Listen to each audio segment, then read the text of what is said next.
रामकृष्ण हरी मंडळी बघा, संध्याकाळचा मस्त असा सूर्य दिसतोय का मावळ्याला.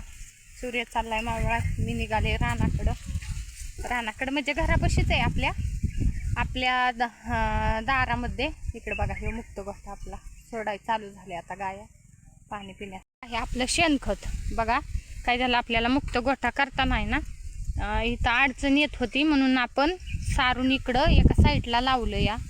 पण काही रानात टाकायला ते काढलं, मुक्त गोठ्यामधलंच टाकलं आणि हे राहिलंय टाकायला. काही वेळ भेटलाच नाही आणि गिराईक पण नव्हतं, नाही लागलेलं. म्हणजे मागितलं होतं पण म्हणलं चला जाऊन द्या, राहून द्या म्हणत तसंच राहिलं. बघा कसं काय भेगळी पडल्यात अशा. आणि घरापासलं मुरगास किंग इकडं काय पाणी आणणं जरा मुश्किलच होतं. लांब आहे इकडं पाणी आणायला, त्याच्यामुळे इकडलं घरापासलं जरा जळून गेलं. चारा पण वरचंच भरणं भरपूर झालं. आता कसं उन्हाळा दिवस लागला, भरणं काय रेटाना, त्याच्यामुळे म्हणलं जाऊ द्या असा नका देता येईन हे सोडून, त्याच्यामुळे दिलं हे सोडून. बघा इकडं हे शेणखत आणि इकडं बघा हे मुक्त गोठा आपला चाललं मस्त असं. गायांचं पाणी पिण्याचं काम चालू झालं.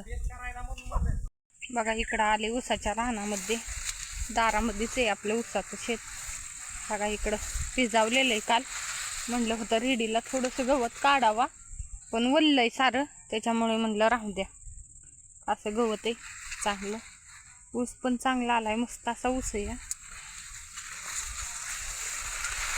बघा इथं मी खरं म्हणजे काय दाखवण्यासाठी आलते तुम्हाला सांगू का, आपल्या इथं एक शेवग्याचं झाड आहे.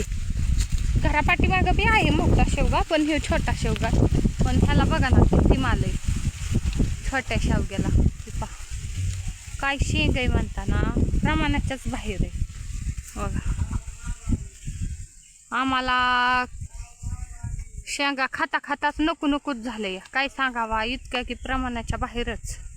लय छान खायला, एकच नंबर चविष्ट या. काय